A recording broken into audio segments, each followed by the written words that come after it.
जी राधे राधे, कैसे हैं आप सभी। स्वागत है आपका एक और नए व्लॉग में। तो यहाँ पे मेरा ट्राइपॉड है ना, ये ख़राब हो गया है। तो देखूँगी मैं कब लेके आऊँगी, कितने दिन हो गए, बट क्या करूँ, मुझे इसी से काम चलाना पड़ता है। और कई बार सोचती हूँ ले आऊँ, लेकिन टाइम ही नहीं लग पाता। तो कोशिश करूँगी कि जल्दी ले आऊँ नया ट्राइपॉड। और यहाँ पे मैं जो व्लॉग की शुरुआत की है ना, वो दोपहर से की है। और बच्चे स्कूल से आ गए थे, बच्चे चले गए हैं ट्यूशन खाना पीना खाकर, और मैं रेडी हो रही हूँ जाने के लिए। आपको बताऊँगी कहाँ जा रही हूँ। और यहाँ पे मैं आपके साथ शेयर कर रही थी कि मेरे अब फेस की स्वेलिंग ठीक हो गई है।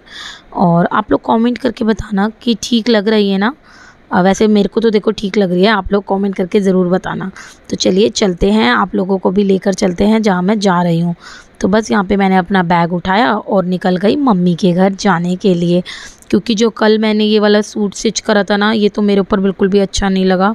तो मैंने पूरा सूट ख़राब कर दिया है। मतलब अब पहनने के बाद बिल्कुल भी अच्छा नहीं लग रहा। और अपना हाथ का काम है तो हम अपने आप कर सकते हैं। तो ये जो फ्रॉक बनाई थी ना नीचे, मैंने उसको उधेड़ दिया है।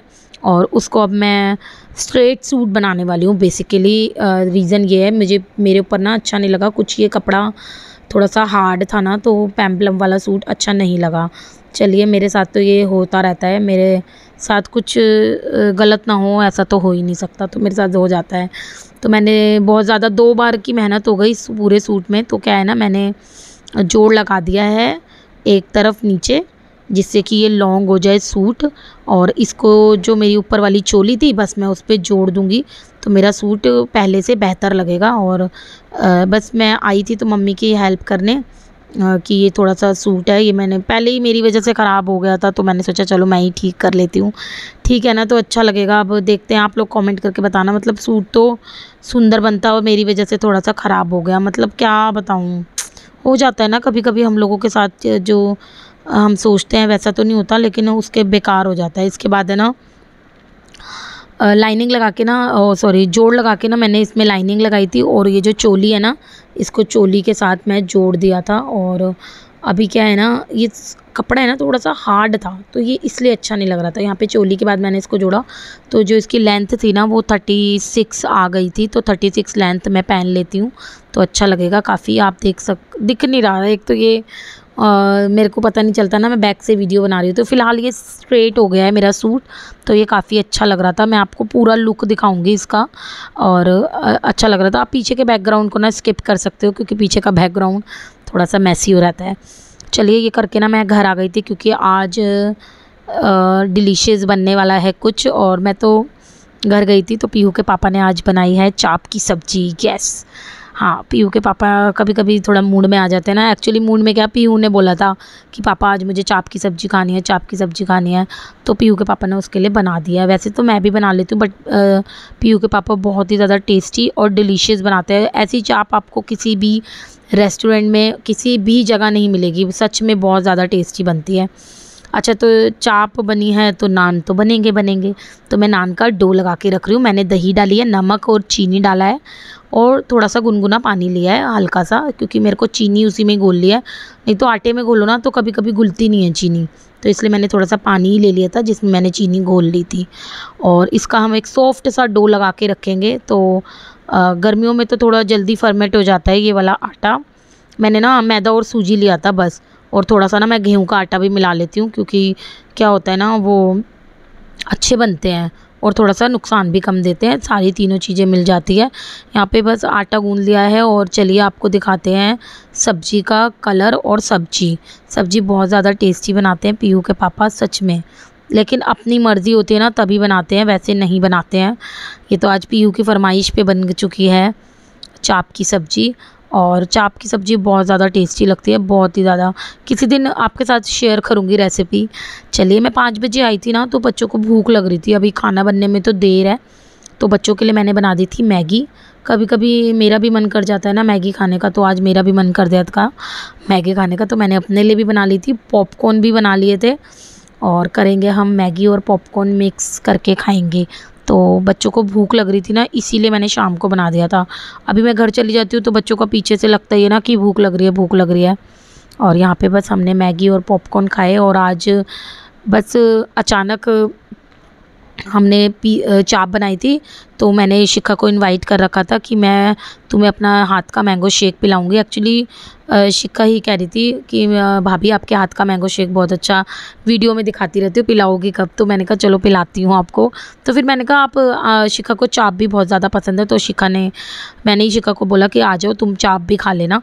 तो अभी वो थोड़ी देर में आएंगे, तो उससे पहले मैंने क्या सोचा है ना कि मैं बना लेती हूँ नान, पहले ही बना के रख लेती हूँ। तो इससे क्या होगा, हम सब इकट्ठे बैठ के खा लेंगे।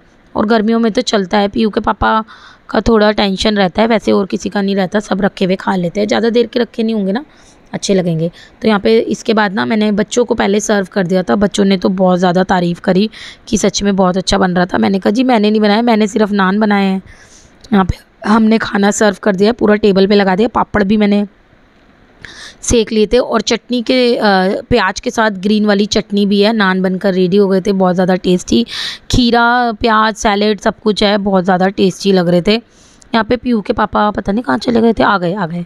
हाँ, पीयू के पापा और भैया और शिखा, बच्चों वगैरह को हमने पहले ही खिला दिया था। तो अच्छा लगता है ना जब कोई आता है और उनको भी हमारे बनाया हुआ खाना अच्छा लगे, तो बहुत ही ज़्यादा अच्छा लगता है। तो बस सभी लोगों ने तारीफ़ करी खाने की कि सच में बहुत ज़्यादा टेस्टी बन रहा था। तो शिखा को पूछती रहती है रेसिपी कि आप लोग भी पूछ रहे होंगे या पूछ सकते हो आगे के लिए, तो कमेंट करके बताना किस किस को रेसिपी चाहिए चाप की। तो मैं पीयू के पापा को रिक्वेस्ट करूँगी कि आप एक बार मेरी यूट्यूब फैमिली के साथ शेयर ज़रूर करें चाप की सब्ज़ी। यहाँ पे चटनी के साथ बहुत टेस्टी लग रही थी। प्याज, मेरे को तो बता रही हूँ ऐसा खाना ना रेस्टोरेंट में भी नहीं मिलता, मैं सच बता रही हूँ। तो खाने के बाद अब हम बनाएंगे टेस्टी टेस्टी मैंगो शेक। सच में कमेंट करके ज़रूर बताना किस किस को पसंद है मैंगो शेक, और जिस जिसको पीना है ना वो मुझे कमेंट करके बताना और घर आ जाना सीधा। तो यहाँ पे मैंगो शेक की तैयारी चल रही थी, तो मैंने पीयू के पापा को बोला था कि आइसक्रीम भी ले आना, टेस्टी लगेगा मैंगो शेक। तो यहाँ पे बस मैंगो शेक बन गया था, मैं सब सर्व करूँगी। और मैंगो शेक बहुत ही ज़्यादा ईजी है, ईजी रेसिपी है मैंगो शेक की, लेकिन ये है कि थोड़ा सा इसको डेकोरेट करना पड़ता है, अच्छा लगता है जब भी। तो आइसक्रीम ज़रूर मैं डालती हूँ जब कोई आता है, रेगुलर में नहीं, जब कोई आया है तो उसके लिए। यहाँ पे मैंने काजू बादाम, कुछ ड्राई फ्रूट और किशमिश भी डाल दी थी, बहुत ज़्यादा टेस्टी लगता है। सच में ऐसा मन करता है कि ये मैंगो शेक पीते रहो। सच में आगे आगे तो जब गर्मी आएगी ना, मैंगो और ज़्यादा मीठे आएंगे, तो चीनी भी कम डलेगी, मैंगो ही से ही काम हो जाएगा। तो यहाँ पे मैंने सर्व कर लिया है, प्लेटिंग कर ली है। आप लोग कमेंट करके बताना आप लोगों को कैसा लगा मैंगो शेक, और सभी लोगों को बहुत ज़्यादा टेस्टी लगा था।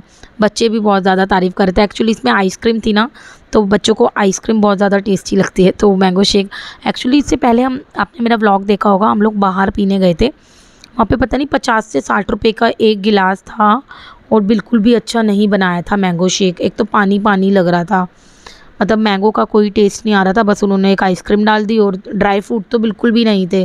तो मेरे को तो बिल्कुल भी अच्छा नहीं लगा। तो पीयू के पापा को मैंने चैलेंज दे दिया कि इससे अच्छा तो मैं बना के दिखाती हूँ। तो बस मैंने पीयू के पापा को बोला आप आइसक्रीम ले आओ, ड्राई फ्रूट तो घर पे रखे ही रहते हैं। तो बस वो ले आए थे। तो पीयू के पापा ने भी बोला सच में अब हम बाहर पीने नहीं जाएंगे, हम घर पे ही पियेंगे। तो मेरा ना यही है कि मैं सोचती हूँ बच्चों के लिए घर में ही जो चीज़ पॉसिबल है ना वो बना दो। यहाँ पे जा रही है शिखा, क्योंकि कल बच्चों को जाना है स्कूल, मेरे भी और उसके भी।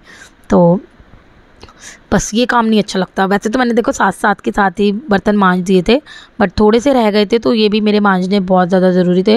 रात को मैं एक भी बर्तन नहीं छोड़ती हूँ, क्योंकि अच्छा भी नहीं माना जाता। और मेरी सासू माँ कहती थी बर्तन भी रात को बात करते हैं, साफ़ वाले बर्तन कहते हैं कि देख तू तो साफ़ वाले ना गंदे बर्तनों को कहते हैं कि देख तू तो गंदा पड़ा है, हम तो साफ़ हैं। और मेरी सास ऐसा कहती थी कि गंगा नहाने जाते हैं बर्तन भी। आई डोंट नो, मतलब मुझे पता नहीं है, ऐसा वो बताती थी तो मैंने आपके साथ शेयर करा है। आप किसी को पता हो तो कमेंट करके बताना। तो मतलब बेसिकली रीज़न ये है कि रात को बर्तन नहीं छोड़ने चाहिए, तो मैं भी कभी भी नहीं छोड़ती हूँ। कभी बहुत ही रेयर हो जाता है कि बच्चों ने कुछ खाया लास्ट में तो एक आधी कटोरी या प्लेट रह गई, बाकी जो बर्तन होते हैं वो मैं वॉश करके ज़रूर रख देती हूँ। और ये थोड़ा सा लगता है काम, लेकिन अगर आप हाथ के हाथ निपटा दो तो बहुत ही अच्छा है, नहीं तो फिर आपका काम ये पड़ा ही रहेगा। और फिर अगले दिन सुबह उठ के जो बर्तन दिखते हैं ना गंदे, फिर तो बिल्कुल मन नहीं करता। मैं सही कह रही हूँ या नहीं, कमेंट करके ज़रूर बताना। चलिए यहाँ पे बर्तन वॉश हो गए थे, तो मैंने सोचा थोड़ा सा ड्राइंग रूम भी क्लीन कर देते हैं, क्योंकि सुबह सुबह मैं बासी झाड़ू निकालती हूँ ना, तो इतना टाइम नहीं होता कि मैं ड्राइंग रूम ठीक करूँ। तो बस यहाँ पे मैंने सोफ़ा वगैरह झाड़ दिया था, जो सेंटर टेबल थी उसको भी मैंने क्लीन कर दिया था, कर्टन वगैरह लगा दिए हैं। व्लॉग आप लोगों को मेरे कैसे लगते हैं ज़रूर कमेंट करके बताना। सो गाइस हम जा रहे हैं अब सोने, मतलब लेट ही चुके हैं, हमने सब कुछ सेटअप वेटअप कर दिया। देखो हमने पूरा का पूरा मतलब बेड वेड कर दिया है सब कुछ, यहाँ से अगर सो भी जाए। और गुड नाइट। अब मम्मा देखेगी कॉल, तो वीडियो को थोड़ा सा बढ़ाना है नहीं बढ़ाना है। और कल मैं अपना जो है, कल ना मैं स्कूल में बहुत अच्छी सी एक्टिविटी करने वाली हूँ कल, और अच्छी ठीक है एक्टिविटी होगी तो मैं आपको दिखाऊंगी, ठीक है। Bye and good night and stay healthy, okay. Because मैंने अभी भी फूड एंड हेल्थ का चैप्टर पढ़ा और कल अर्थ डे भी है, सो हैप्पी। सो 21 से 22 को अर्थ डे है, तो happy earth day and good night and stay healthy and stay good, okay bye. पर पीहू हमेशा मुझसे कहती है कि मम्मी आप मेरी जो मैं बातें करती हूँ आप मेरी दिखाती नहीं हो हमेशा। तो पीहू की बात अगर आपको समझ आई हो और पीहू से रिलेटेड कोई भी क्वेश्चन हो कमेंट करके ज़रूर बताना। पीहू ने आपको गुड नाइट करी है। इसके बाद मैंने भी अपना फेस सीरम वगैरह लगा लिया था और चल रहे हैं अब हम सोने। पीहू ने तो आपको बता ही दिया है, हमने गद्दा वगैरह बिछा दिया है, हम जा रहे हैं सोने। मिलती हूँ इसी तरह कल के व्लॉग में। व्लॉग ज़रूर बताना आपको कैसा लगा।